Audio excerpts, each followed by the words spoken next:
Hi everyone, I'm Cheros and here from Astral again, and here with me today I have Dora Bergen. And Dora, will you tell everyone a little bit about yourself? Hi everyone.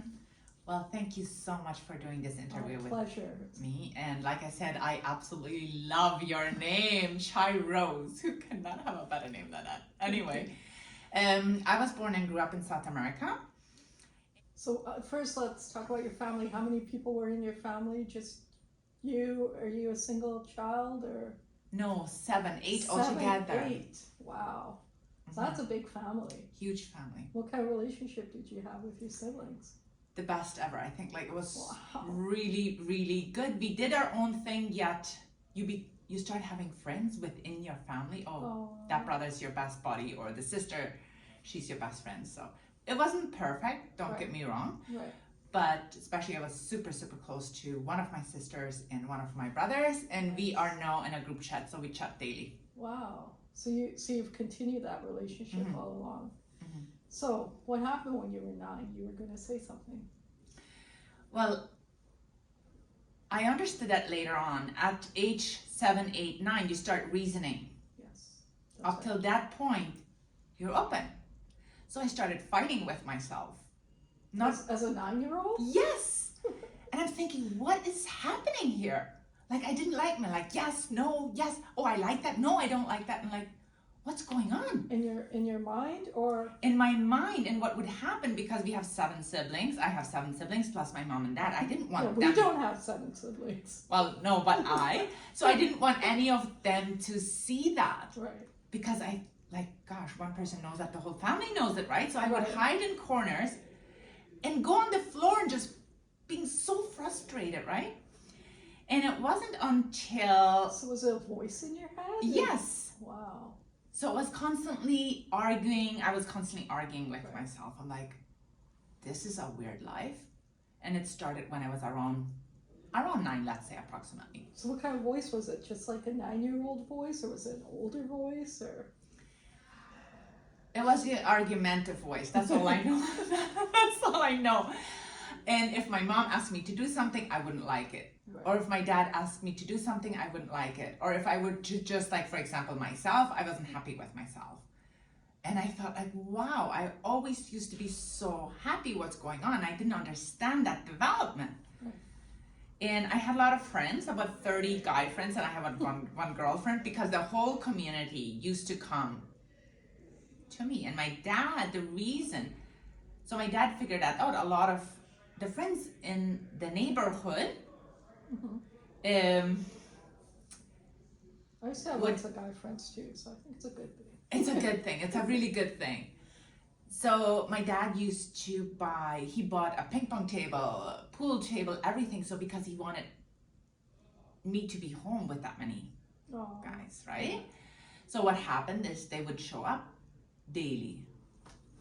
And one day, my girlfriend said, Dora, why don't we go, there's this gentleman out of Switzerland that has come to Paraguay, and he's doing a public speech.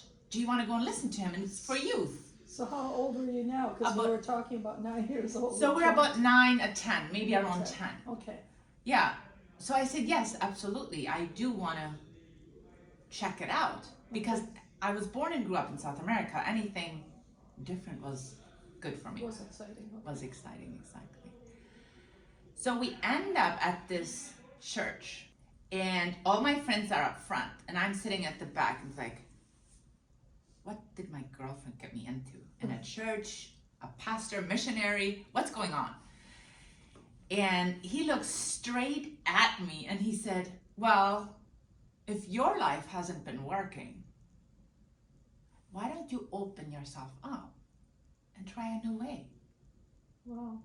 And you're 10 years old, and you're listening. So you're quite an adult as a 10-year-old, because most little 9 or 10-year-olds don't, think this way or act this way. Or maybe they do, and we just don't hear about it. But I was very mature anyway, super mature growing up. So, and then I thought, he does have a point. What if I just will open up? What will happen? Because my life obviously is not working. What will happen? So I did. And I had literally a 180 transformation. I'll never ever forget. I jumped out of joy out of that event.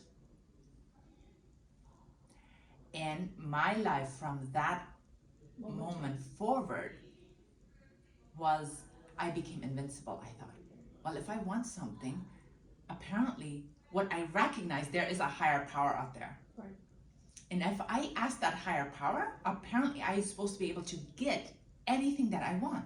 Well, it says, right? Ask and you shall receive. Yeah, and I thought, like, when you that young, you don't question things. No, You just accept that belief as truth. That's right. And that's it. So I like, Dad, can I go to Argentina? No, my very first one actually wasn't Argentina. It was shortly after that. My dad never ended up putting a foot in a church, barely ever.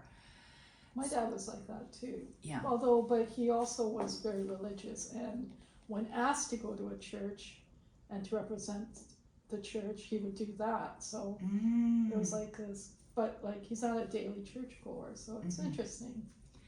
My dad was more spiritual. Yes. He used to say you don't have to go into the church. Yes. God is everywhere. That's right. Yeah. And my mom, bless her heart, I love her to pieces. So my dad didn't want my mom to go alone, so he asked me to go along with her so she didn't have to go alone. Yes. Well, the pastor is having this little example of this little boy in Africa that he had meditated and prayed to this God, and after 1 year of praying that he had received slippers. And I'm like, wow, he prayed for a whole year for slippers? That's not a God that I serve. That's not a God that I have. So then after that he said, well, you in the congregation, you shall not ask for material things, because you will not get it, because God will not listen to you because you already have money.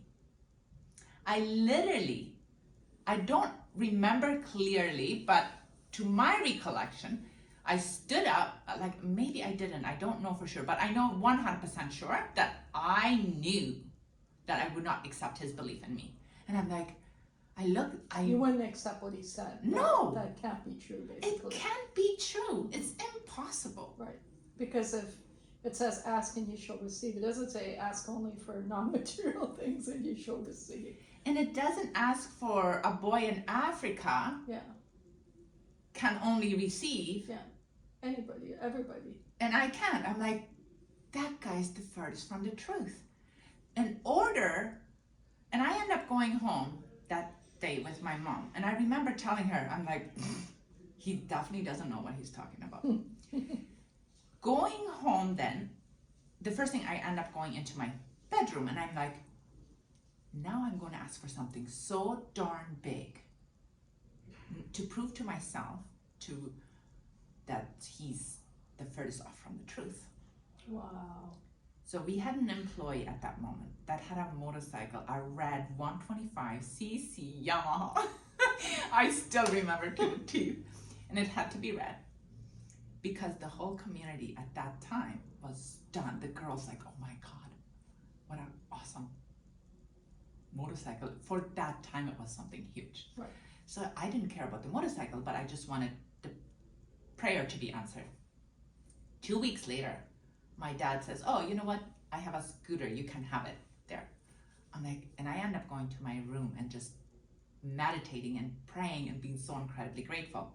Didn't take long. I had a second motorcycle, brand new, bigger one. I'm like, okay, so I go back into my room being so incredibly grateful. The third one, the fourth one shows up. The fourth one was miraculously. My dad comes and calls me again. Motorcycle. I have now my fourth one. And my dad literally says, Dora, and he scratched his head, I'll never forget. I have no clue what came up on me, but when I walked into the motorcycle shop, it's like my head was zoned into that one motorcycle. I tried to walk by and I just couldn't until I bought it. And you have three. Makes no sense that you have another one. And you are jumping up you're literally screaming. And while you have three and you didn't do much about them, you were happy, but what's going on? I said, Dad, I can't share it with you. I can't share it with you. I was worried that he may not believe. Yeah. And having that older gentleman tell me that I couldn't have it. No, I had it. I'm like, no, I don't want to tell anybody. I just want to keep it to myself. So, yeah. So maybe there's some wisdom in that, keeping it to yourself too. Yeah, I think so. And so you had 4 motorcycles. So now we're still 10, 11 years old? Now we're about, I would say, 14, 15. Mm-hmm. Okay. And so this is your first experience of, I would say, call it manifestation, of course, right? Yeah. And so as an 11-year-old, you're getting this insight now that, wow, I can manifest. Mm-hmm. Oh, the power behind that is priceless for a kid. I'm like, Dad, I want to go to East Paraguay. He's like, what do you need? I'm like, Dad, I want to go Brazil, Argentina. What do you need? I'm like, what the heck? I have 7 siblings. None of them get anything. I get everything? What's going on? Like, for me, I thought this is just the power with God, right? Or the universe. Right. Well, it's also because that first confirmation came to you with the motorcycle. Now it's like opened up to you. Well, if I can get that, then I can get anything, right? Well, that's just it. And different children probably experience this. I had a young man tell me how he wanted to play basketball when he was a kid, and he would watch all the other kids play basketball, and all of a sudden he visualized it in his head. And this is a little kid story, right? That he was able to make it happen, and so now. When he's grown up, he now knows, like, visualizing manifest. So that's his tool for manifesting. And I think when we're children, we're shown different ways of how we communicate with God, Spirit. And we're shown these things, but when we grow up, we lose that. So what do you think happens between that time? Before I go there, I still want to explain one thing, because I could. One thing between 11, I would say maybe between around 16, 17, 18, what happened? No, it wasn't 18, must be around 14, 15, 16, around that age. My dad lost his watch. Okay, so we're going to another example. Yeah, because the reason why, because if you understand it to a greater level, the power you have within, it's incredible. Please. So my dad lost his watch in about 30 hectares of real estate, and the grass was like so tall, like really tall. Right. It was impossible for you to find it, and my dad got the whole crew, employees, everybody helping him find it because it had sentimental value. And he looks at me and all of a sudden, do you want to come too? I'm like, yes. And I literally froze there. Right. And I went within and I said, Spirit, you can give me 3 motorcycles or 4 motorcycles, not 3, 4. You can do this for me, you can do this. We can find that watch. And it was like my mind, my spirit or my mind got out of me pretty much and scanned the whole field. And I'm like, at that very second, I like, you know what? I knew for a fact I would find it. Yeah, it's that knowing. It's that knowing. And so what happened, I only understood that later on. We have a built-in navigation system. So I got off the car on the field, and I see all these employees around, and my dad is like, what are you doing standing at the car?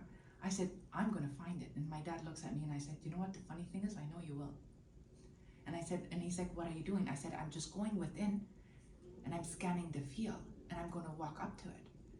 He's like, wow, that makes sense. Like, my dad lived in that kind of world. Right. So literally I walked straight up to it. It was a circle like this, and my foot was probably this much away from the watch. And we're talking about 30 hectares at least. If I can, spirit, right?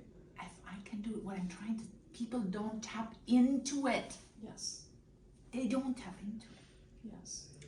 So you ask what happens. Well, we were talking about you when you were 9, and then now 14. And we're talking about all these experiences you're having, and we all have little tiny examples of what they were able to do when they were children, right? But now they've lost it, or they think they've lost it, or they feel that there's blocks and they can't seem to get past these blocks. And so, what do you feel? You're now. I'm not going to ask you your age. I'm turning 49 this year. Right, but you are still in that world. Absolutely. Right? You'll never get out of it if you... And I know this because I've talked to Dora many times and she shared, right? But you're still in that world. So there must be something that kept you there? And yes, faith, of course. There is way more power than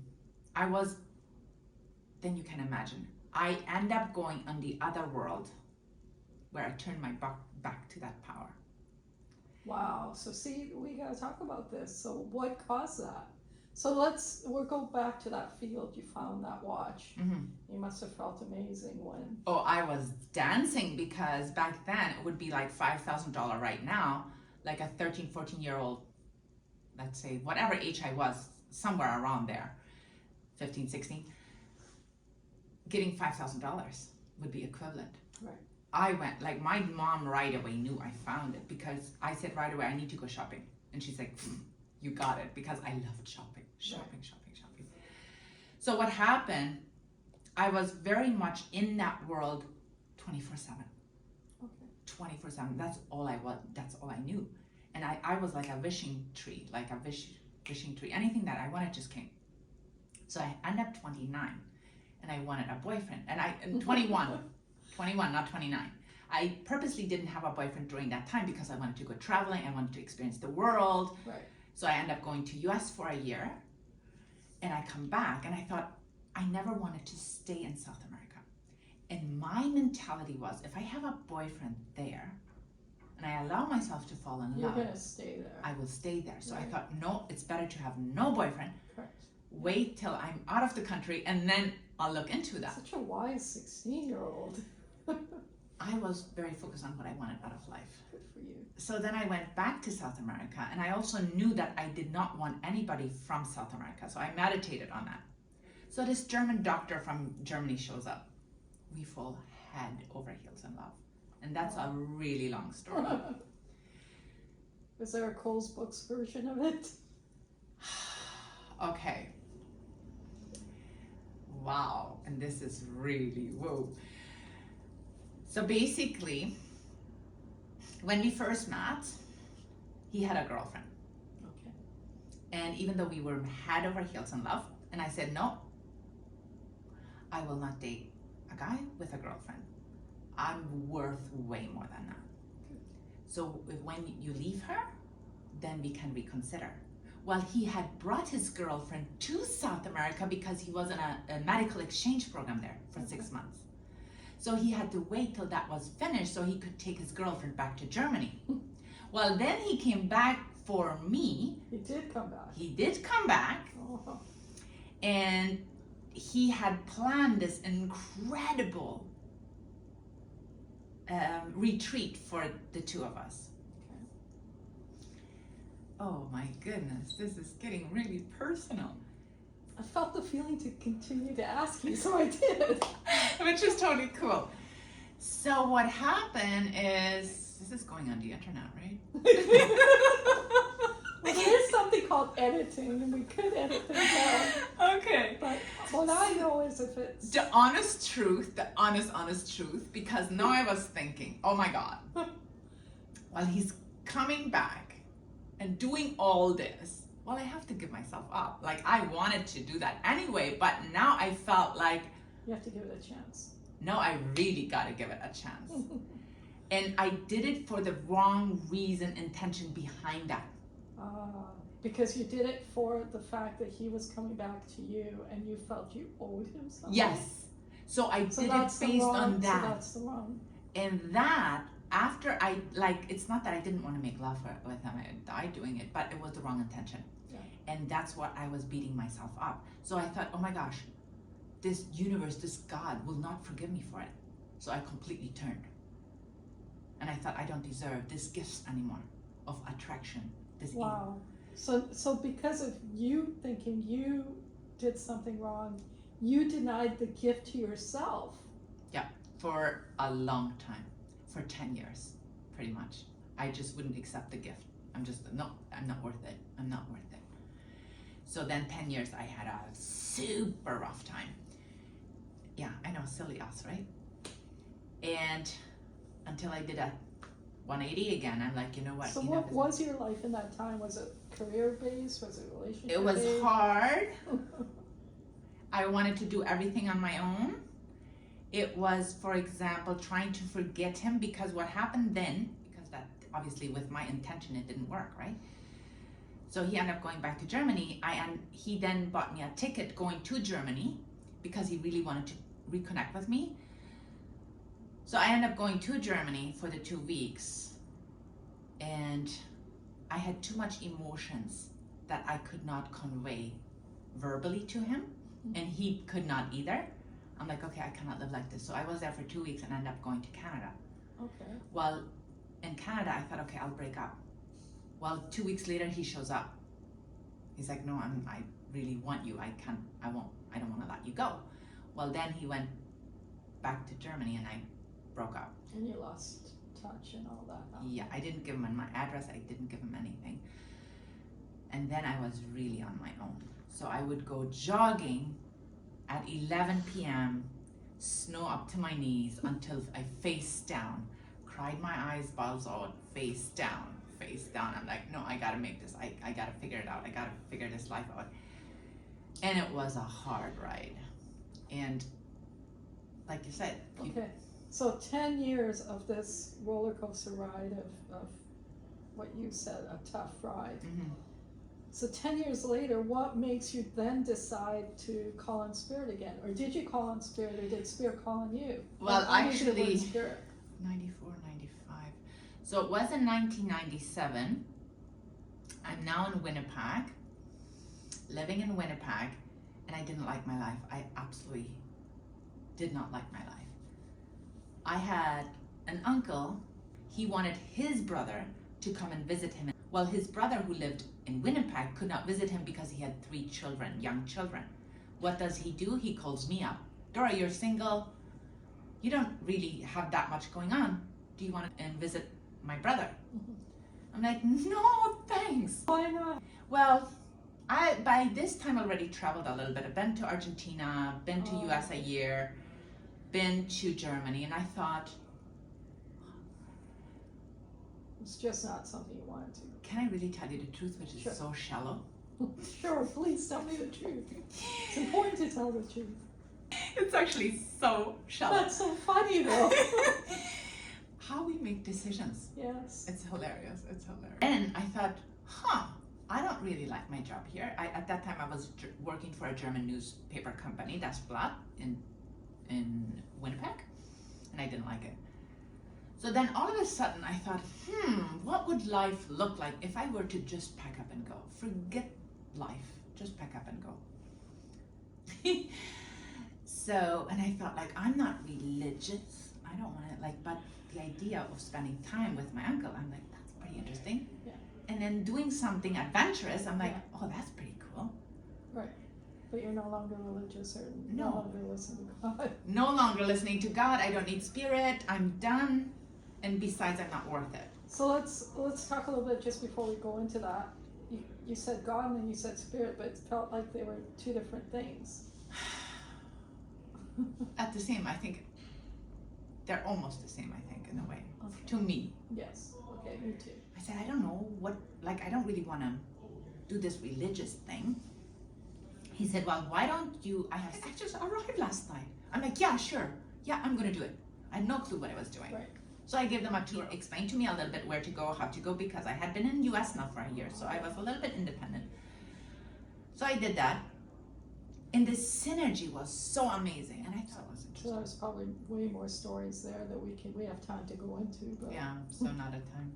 I knew that already for a long time. My goal was to just live there for 1 year. But then you start having friends and you have to start a job. So I stayed there for 3 years. In Hong Kong, I called my aunt, who lives in Winnipeg, and I said, sell everything, get into my place, get rid of everything so I cannot land there. So I don't have a home anymore to go to. And that's exactly what she just a spontaneous thing you Yeah. decided to do. Because I knew if I don't do it, I will feel That's drawn. That's that same feeling you had for South America. Yeah. That's that same feeling. Good, you caught that. Good, you caught that. So then I end up being in Vancouver. Right. Came to Vancouver in 97. And in 97, because being still madly in love with my boyfriend, I couldn't find any boyfriend. Like nothing enough. You can find anything. Nothing same, right? So then I thought, okay, well now. So we're still talking about that German gentleman? I was still madly in love with him, and he was madly in love with me, but that is It just couldn't be, okay. So because then, you decided it couldn't be. Okay. I decided I'm not worth it. Yes. Yeah. So then I thought, okay, well,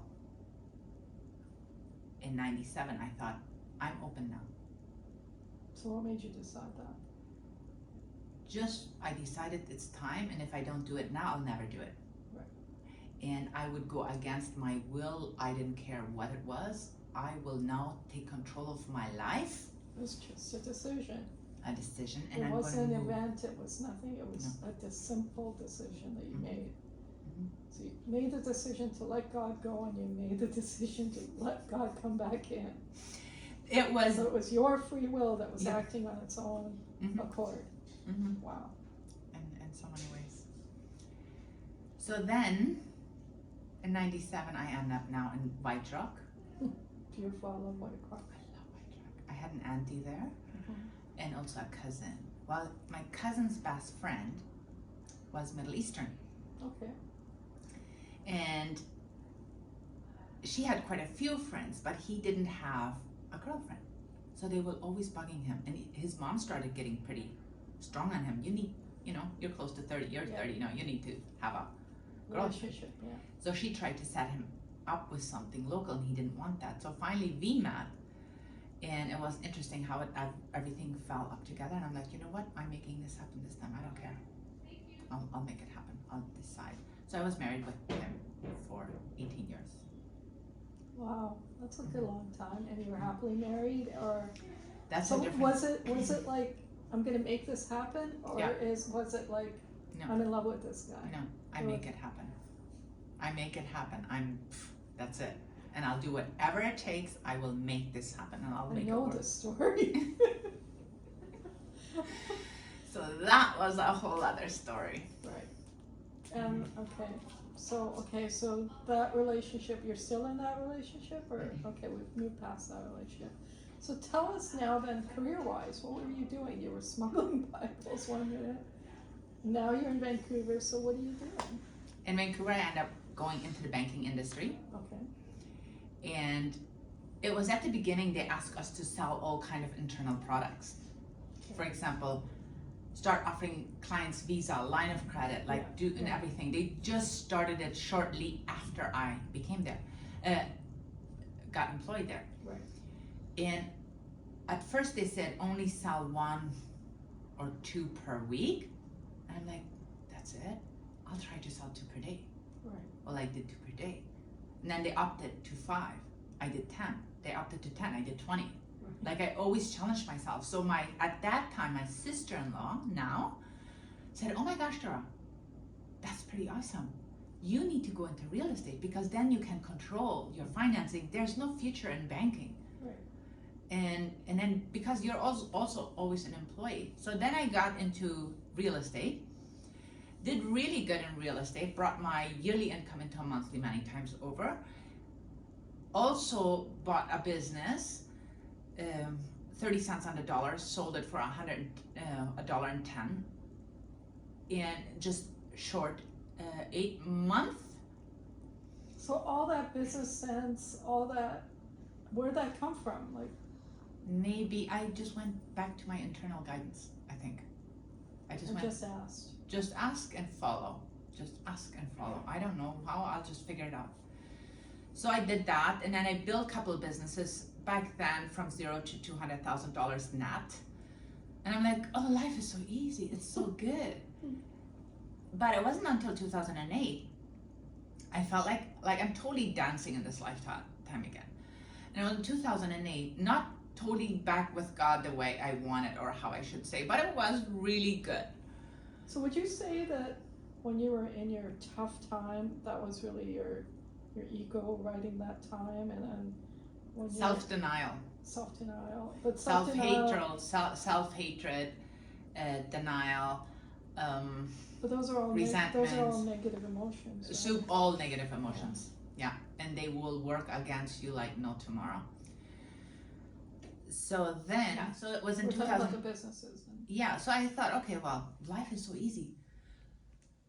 And when I ended up going into my real estate office, people were saying, like, complaining how they hated their work and how everything was so difficult. I'm like, wow, I don't relate because it's not like that for me. right.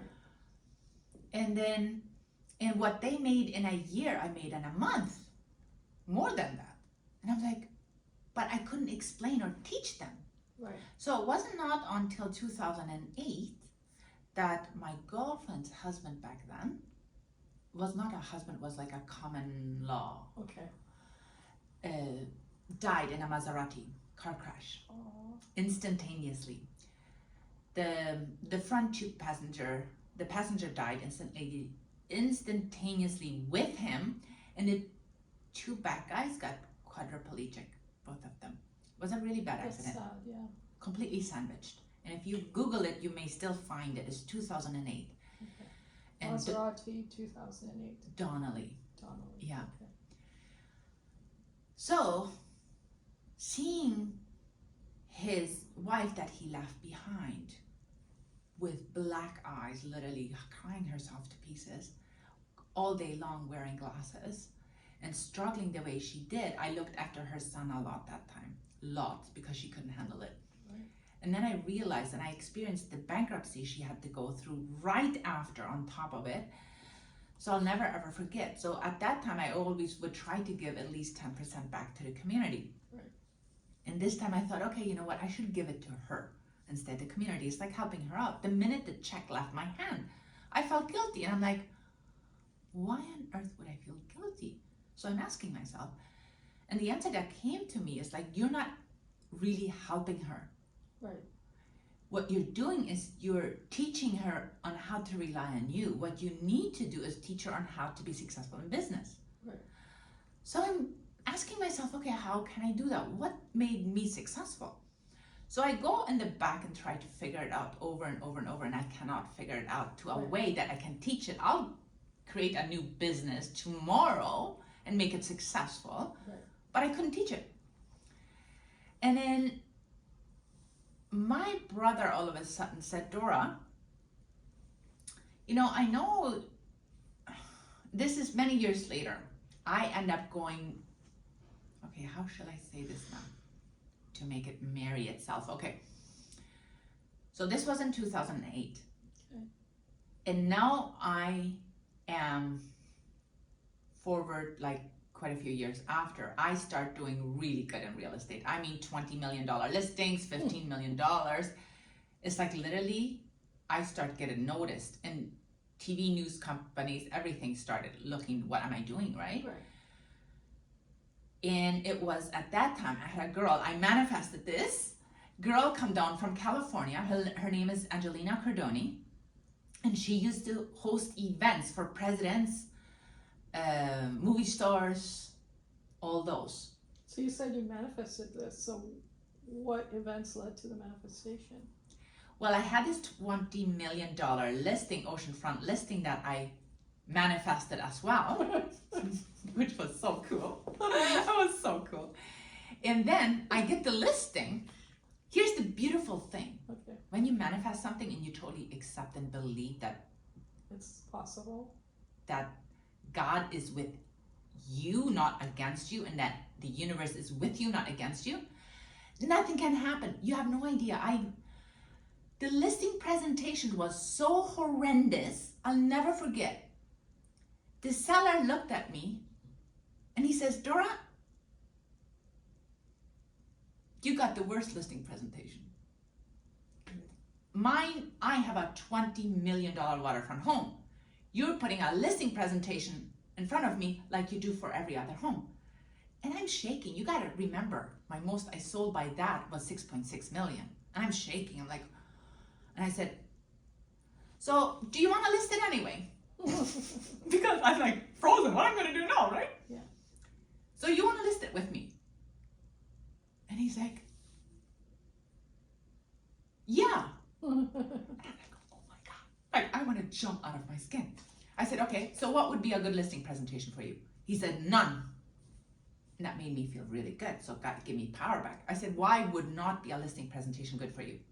So he was the best education ever. Yeah. He had a waterfront property. The reason he bought it was because it was in a cove. Most of us wouldn't know why it's in a cove. Right. Because he can land a seaplane there. He also can actually dock his yacht there. Right. The other reason, he doesn't, when it's really windy, he doesn't want the wind crashing against the shore too much. He had a massive dock that cost him 40 years ago about $400,000, a couple millions. Like it was completely, I hosted Just to meet his needs. Yeah. So what I'm saying, follow spirit. Yes. It will guide you through the most difficult things. Yes. So then I asked the seller, I said, you know what, you have such a special home, I want to do target marketing. How? I said, I want to have an event there and I want to only invite people that have yachts or at least can afford yachts. He's like, have you ever done it? I said, no. Do you know how to do it? I'm like, of course I know. No clue. For me, I thought for sure. Because that knowing is God's knowing. And Yeah. when you say, I know, you know because God knows. And Yes. you're working through God. So of course you know. That's how I looked at him. Like, of course I know. He says, have you done it? I said, no. He said, well, then you can't have an event. I ask again. He said, no. I ask again.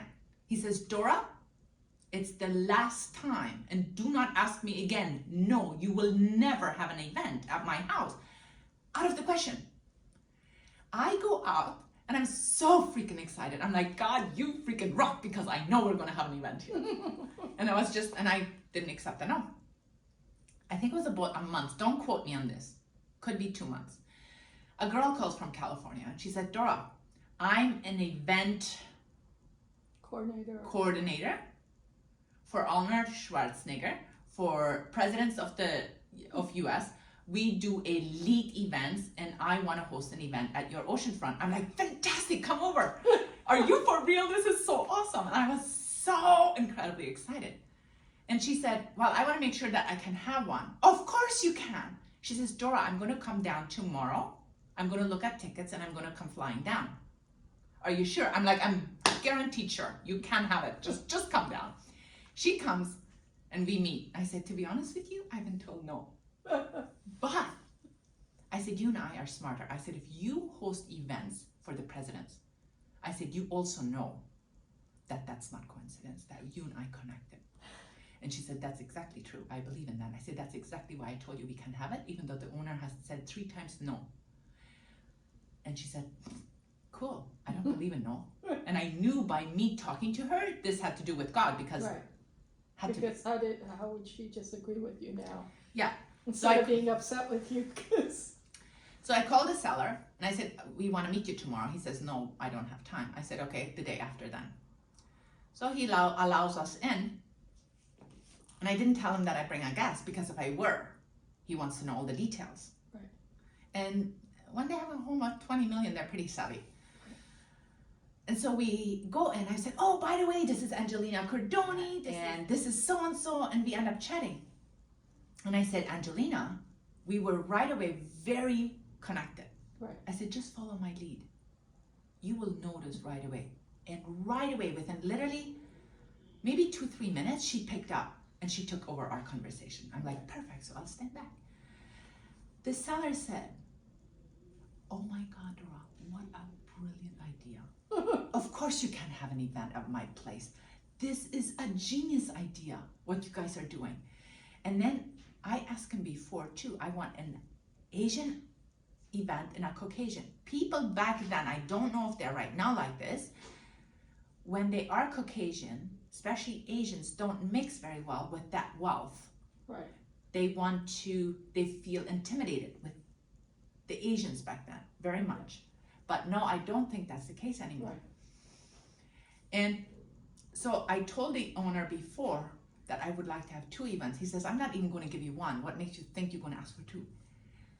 So the owner says, Dora, you know what? What do you think? Do you think we should have 2 events? 1 Asian and 1 Caucasian? And I literally just thinking, God, you are freaking amazing. You are brilliant. You are like, wow. And I said, yeah, I think that's not a bad idea.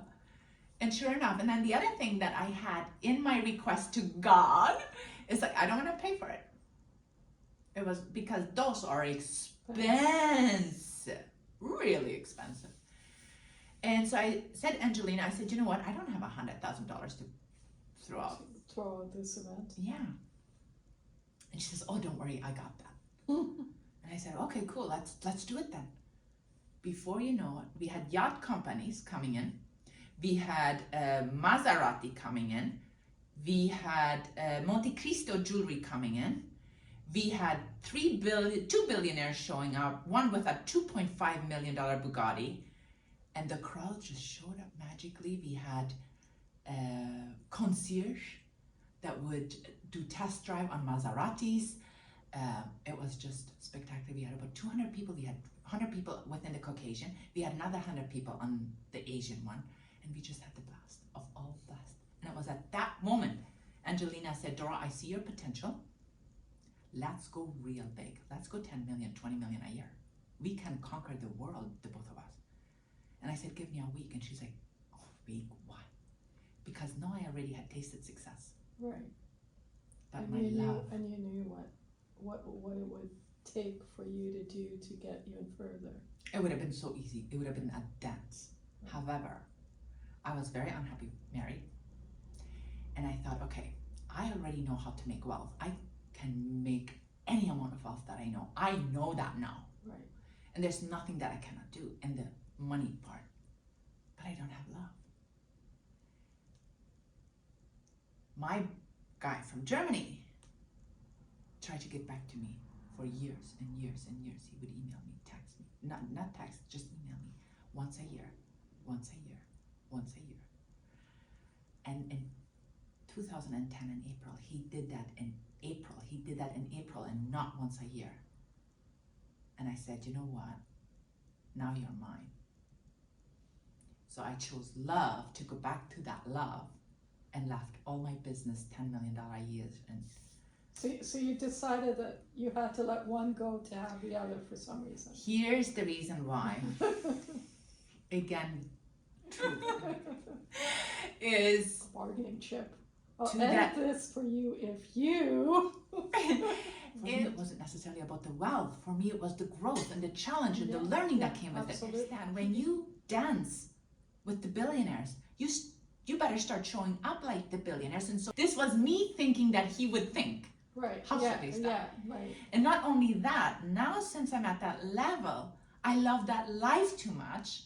And I knew if I continue now, that I wouldn't be able to do both out of my own way, the way I operate. I knew it because I would love my job too much and I would give my job priority over love. That was again you deciding and you choosing. So I chose him and I thought like, okay, I will take this relationship till the very end, to death do us part pretty much. And that's exactly what I did.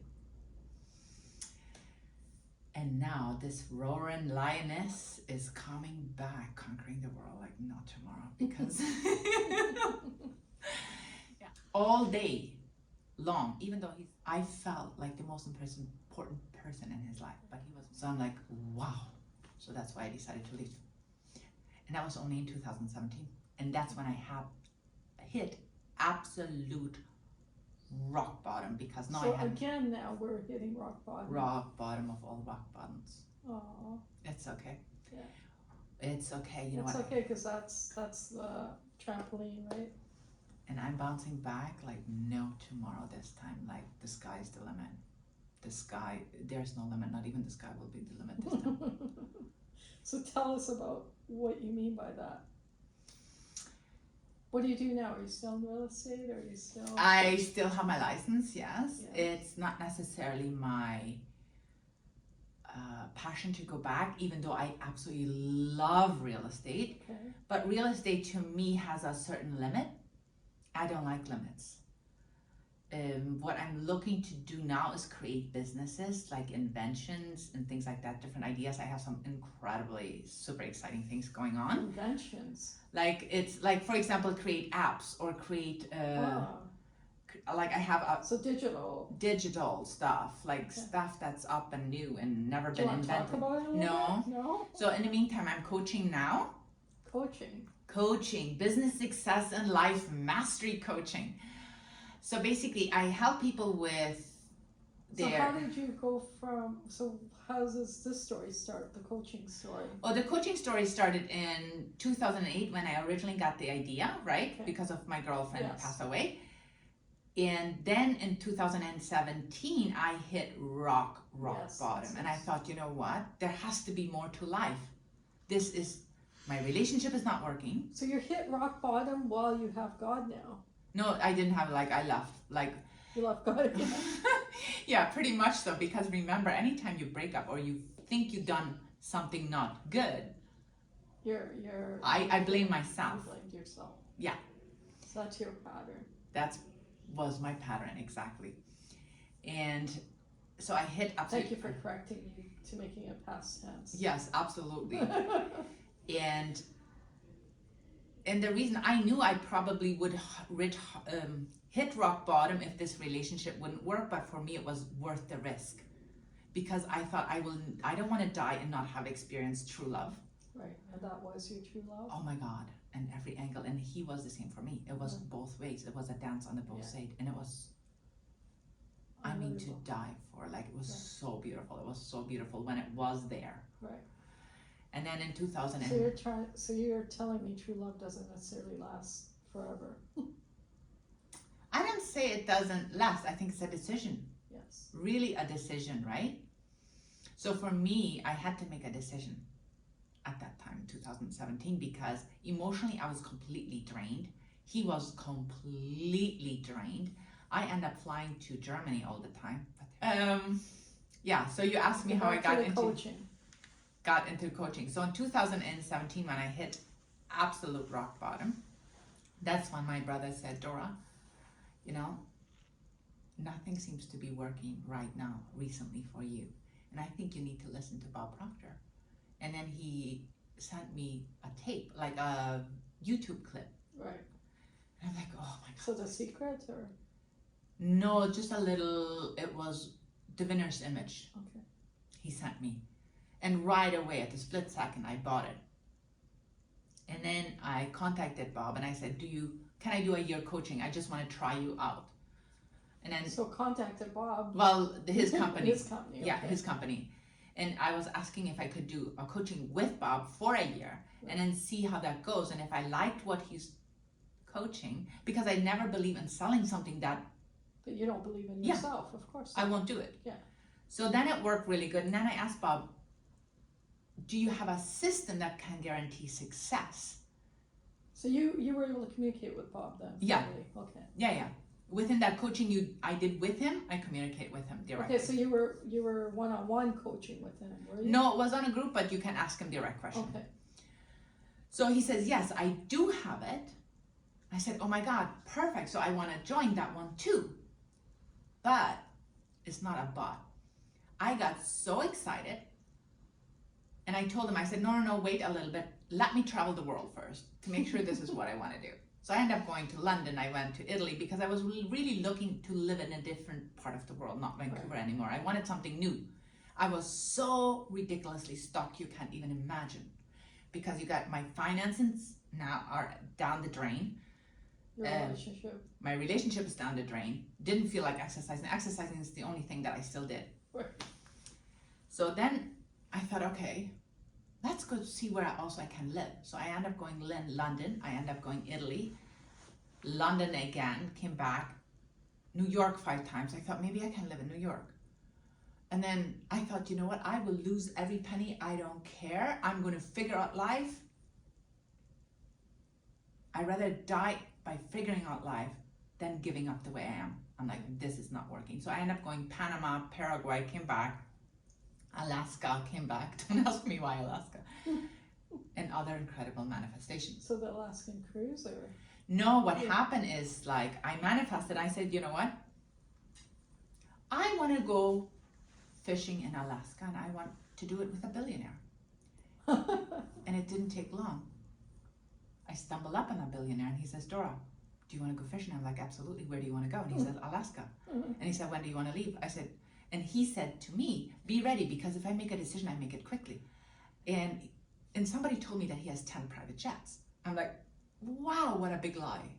They really know when to blow something up. Like, it just doesn't happen, because I already had 2 other billionaire people that I knew, and they didn't have 3 because they had come to my parties. They barely had 1 jet. Sure enough, I got a call, and he says, Dora, what are you doing tomorrow? I'm like, why? He's like, we're going fishing. Are you coming? I'm like, in a private jet? He's like, yeah. I'm like, yeah, I'm totally coming. So we go there, and I get to fly the private jet. I get to go, and that's what life can be. It can be a dance party if you just allow spirit and manifest. And life becomes a dance party. So yeah, so we end up fishing. 2018. I still have lots of pictures to prove it. That's amazing. And I caught some big halibut. So how did we get distracted like that? We were talking about Bob Proctor. Oh, ready, yeah. Doing the Bob Proctor material, but now the business one, the business section one. The business is also personal, business and personal. So there's a personal Bob Proctor course as well as a business one? Yes, there's a 1-year one that I don't really recommend, but I hope Bob is not watching. We recommend your courses, Bob. It's all We right. totally do. But for me, I like black and white. Give me what to do. I want in, and I want to move forward up. I don't want to try things too long, right? I hear you. Okay. So yeah, so this one, absolutely love it. And the exciting thing is I have a study group or a study club starting this coming Monday. Oh wow, yes, she was telling me about this. You'll have to tell us about it now. So it's starting this coming Monday. I'm ridiculously excited, where I'm going to actually do this coaching alongside with the clients every step of the way, and an hour and a half Monday to Friday, starting this coming Monday. Wonderful. So what will be in this course? Exactly, you're going to be coaching. You're going to be doing it with the clients. What are you going to be doing with the clients? Okay, so what we're going to do is we're going to have a very structured reading at first, and then there's a lot of activities we're going to do based on certain questions that are going to reflect on where you want to change in your life and what is not working. And then we're going to work on everything, for example, your goals, everything that you want from here moving forward. Personal, financial, relationship, everything. We're going to cover it all. Wow. And we're going to have each person write down exactly what they want in each scale. And sounds like $1 million course. to be honest with you, it's actually the first time I'm putting so much effort. Normally with my coaching, if you sign up, it's a 6 months and you pay $10,000 for 6 months, but you get me for 1 hour a week. Right. This one, I'm offering as a trial. It's an hour and a half every freaking day, Monday to Friday, from 6:30 to 8 o'clock every single day. We're going to go do it together, and it's going to be 3 months long. I'm thrilled, and I have 3 months. Yeah, from 6:30 to 8 a.m. Okay, So 6:30 a.m. Right. Because I have a reading club that starts at 6 sharp. Okay. So we're going to do, for those people that want to stay in the reading club, will stay there. I have quite a few people registered already for that, and they're doing it. We've done it for 7 months now. Okay. So I don't want to change that group. So we're going to use the same Zoom link, and we're going to go into a working class, like a study club. And then those people who are not registered or have not paid or are not registered from the reading club, they will then be dismissed. Right. And then we're going to walk right into the study club and really on how to really break free and really truly have an extraordinary quality of life, a personal life of freedom and a financial life of freedom. That will be the goal. Wow, that's amazing. And you're going to be with everyone every day. Monday to Friday in a class, online class, where I'm going to literally just be there for an hour and a half, and I'm going to do it myself as you guys are doing it. Wow. So that's what makes it even more exciting. Makes it exciting. Super. And you've done this over and over again. Oh yeah. So just having your energy there will transmit that energy back to everyone that's in the group to be able to manifest. Absolutely. It's going to be huge. And then I have some other things that I'm working on. I'm going to create a prayer club, but it's not going to be it's not going to be your church prayer club. It's nothing even close to your church prayer club. It's a whole other level, way deeper. You know Jesus, you know Mahatma Gandhi, you know the yogis of the world. Well, yes. Kind of have a little idea. Yes. One thing that I'm so close because it's happening over and over now. I will become a wishing tree. Aren't you already one? To an extent, yes, but I'm aligning myself with the universe and God in such a way that anything and everything that I want, I mean anything, will instantly appear. So often you hear when you use the word want. Well, I don't, not want, but everything is already here. Yes. Absolutely. Yes. But that I have access to it instantaneously. I already do, but what I'm saying it is, my awareness is to such an extent. Yeah.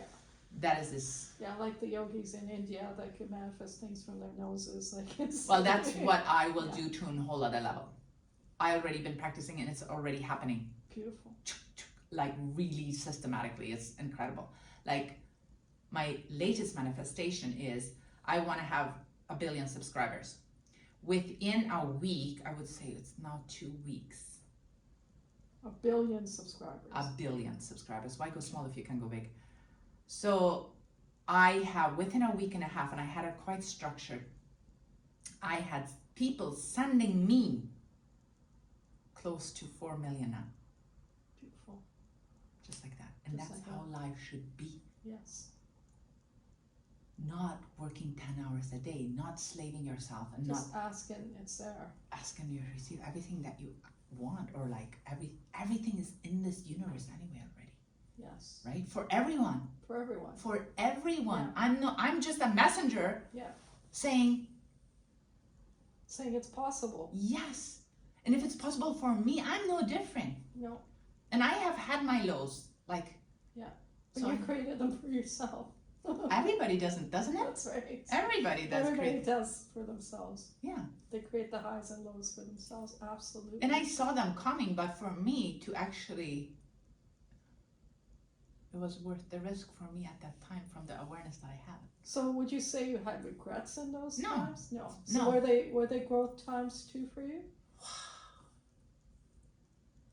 And did those times probably led to higher growth in the times of abundance and prosperity then too?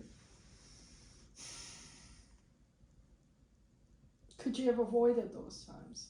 Oh, I knew before I even went into them, I knew that if I make this decision, there's a possibility You're gonna have I will hardship. go to a massive hardship. I knew it. Like, that's one thing.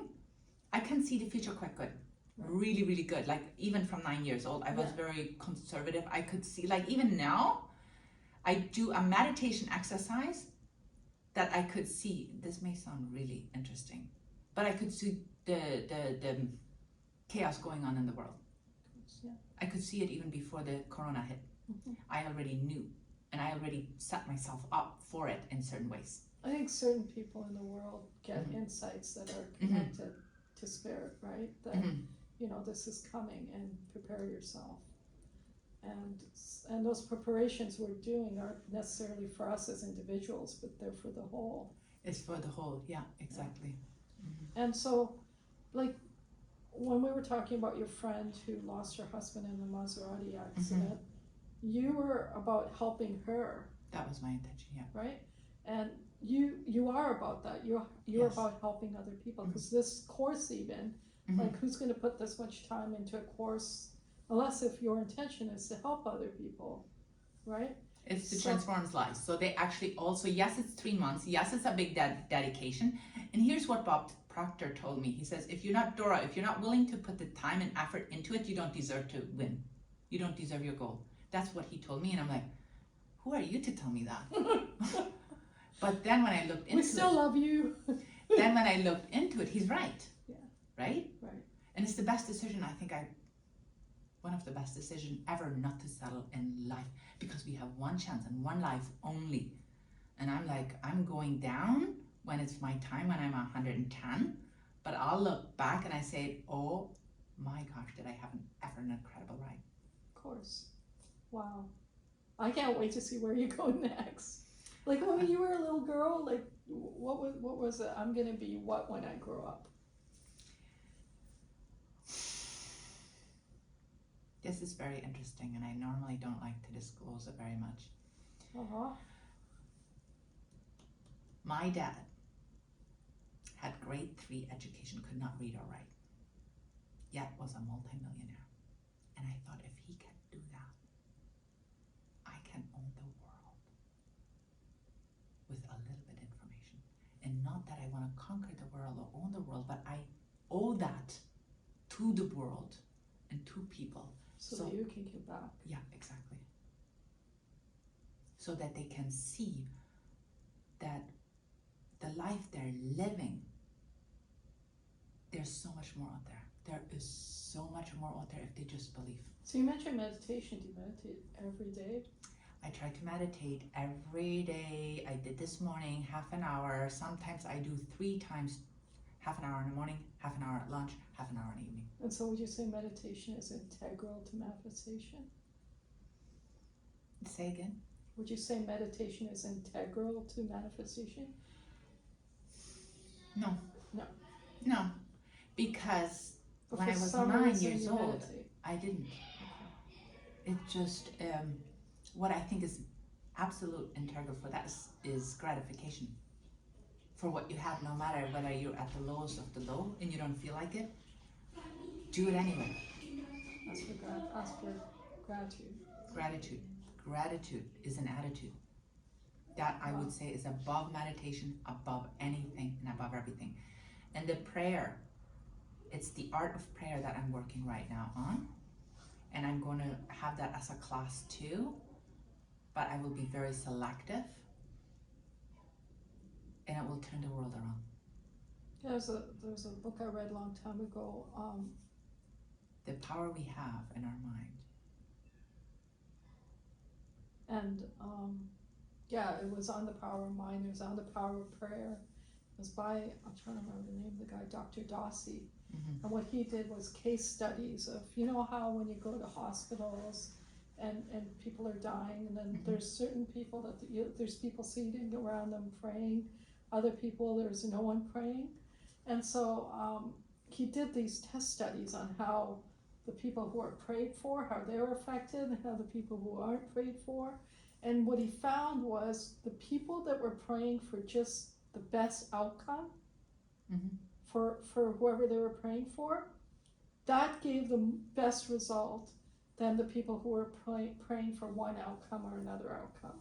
Mm-hmm. Very interesting case study he did. Mm-hmm. So what matters is that the whole is more important than the individual outcome sometimes, Mm-hmm.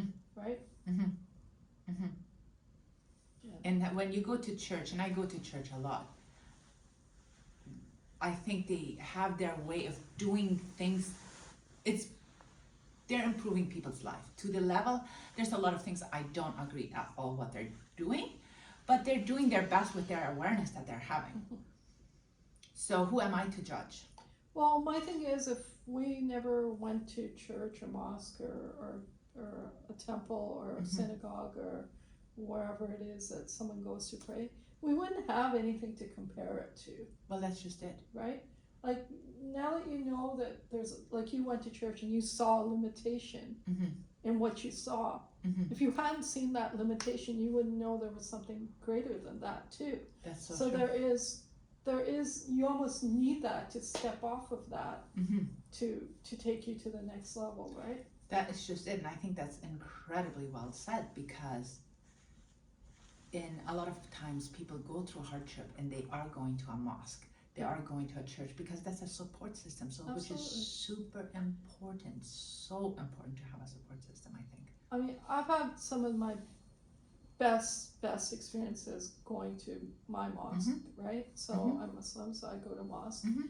and I don't know any more beautiful place than that Yeah. place for prayer and meditation, I agree. right?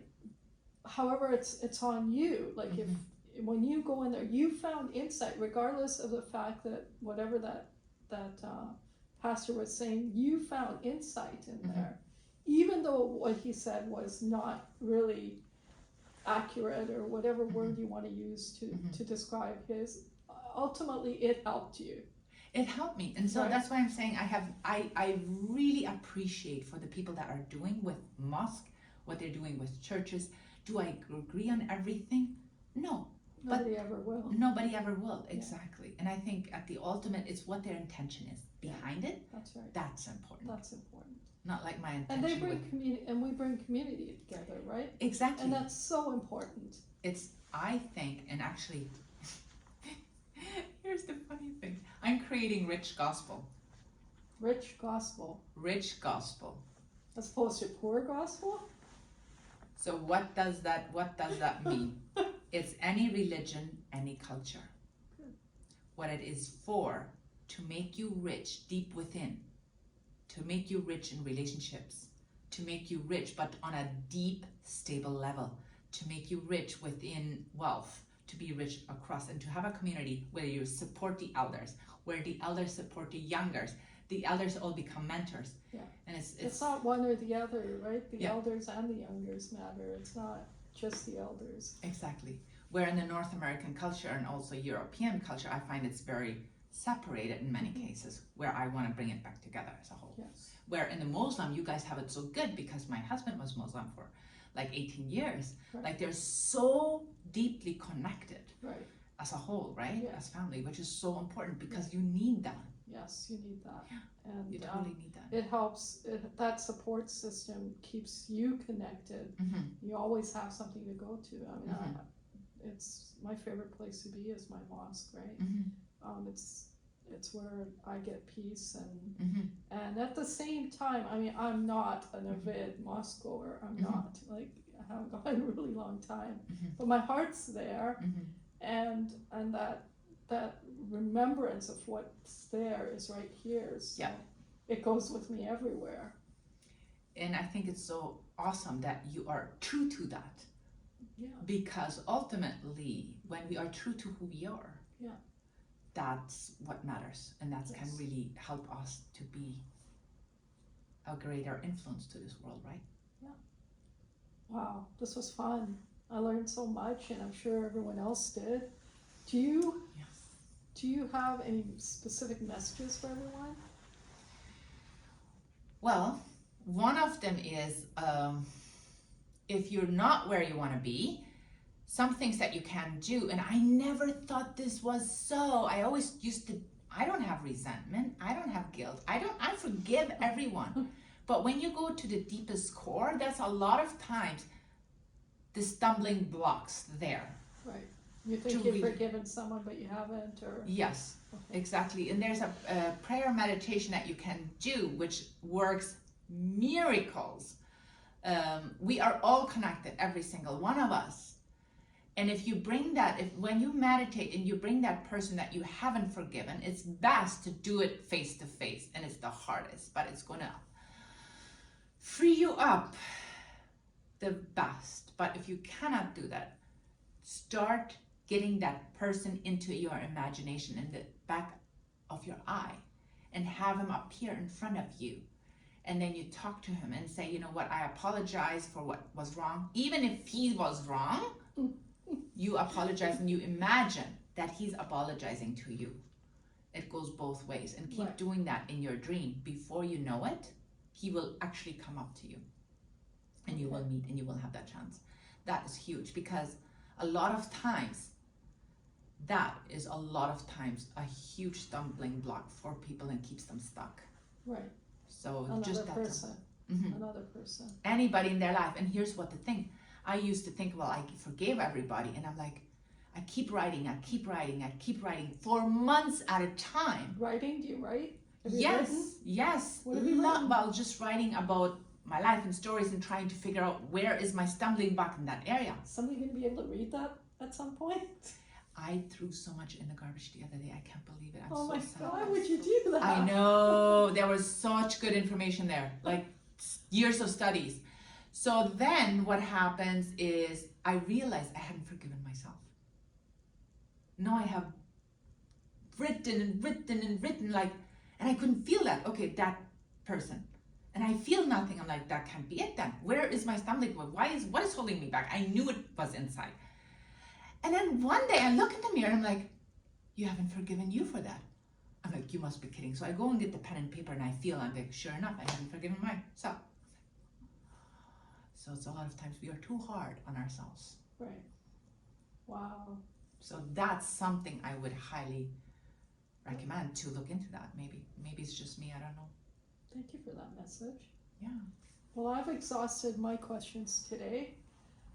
Is there anything you want to share about yourself? Not necessarily a message for them, but about yourself that you've left out or you think is super important or I haven't asked you? Oh my gosh, you're such an amazing interviewer. So That's really sweet.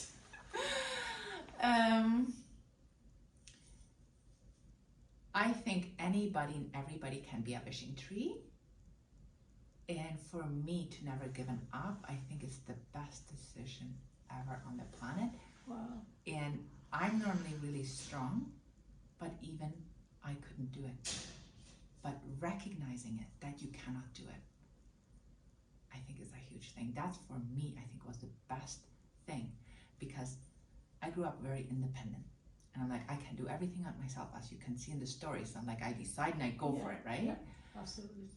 But when in 2017, I hit the rock bottom, absolutely rock bottom, I knew for sure that if I wanted to go, I never ever wanted to get stuck in my life ever again. And I thought, I don't care how much money I will pay. I don't care what I will have to do. One thing I know 100%, I will, one thing, go for help. Second thing, I will fly to heights the wildest people and even myself couldn't even imagine. And it's the best thing that I could have done because you feel so free. Yes.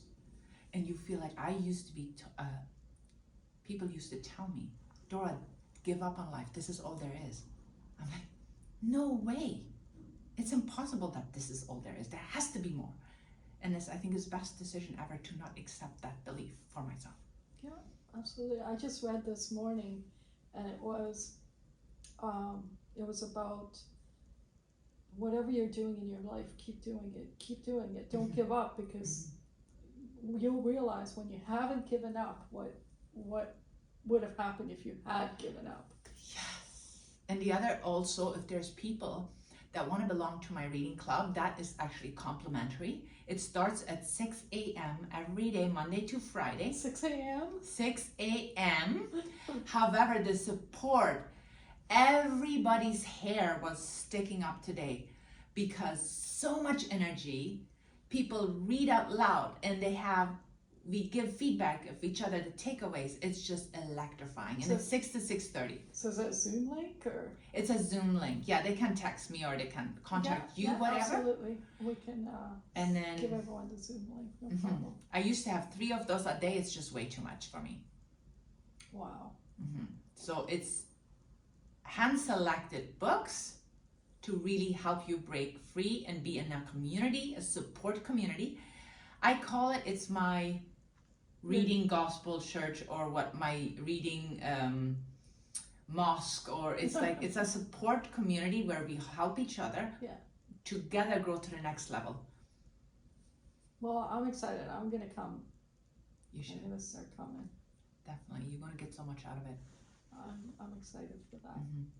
Thank you, Dora. My pleasure. Well, thank you. Well, I guess we have to do this. The COVID shake. COVID shake.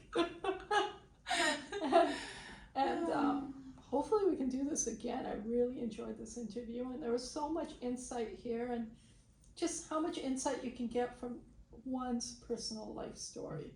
And everybody has a story. Absolutely, and I guarantee everyone you, has a story. I should be interviewing you next time, so your audience. It's funny, I've been doing interviews for a while now, and just last week, somebody said that to me, and they did my very first interview, and you're the second person. Oh, really? It's so interesting. I can't wait to hear your story. I can't wait. I know there's we'll a make it lot happen. behind it. Thank you, Dora. And Shy Rose, I'll never forget that name. Brilliant, gorgeous name. You can blame my mom for that. Is she still here with us? Yeah, she's Oh, still good. with us. Yeah, I love You can meet her one day. I love to, and I like to find out how she got with that name. Shy Rose, like, it's so darn gorgeous. It like makes me feel like a rose, but like a shy rose. Like I'm darn gorgeous, but I'm shy. Thank you, Dora. Thank you.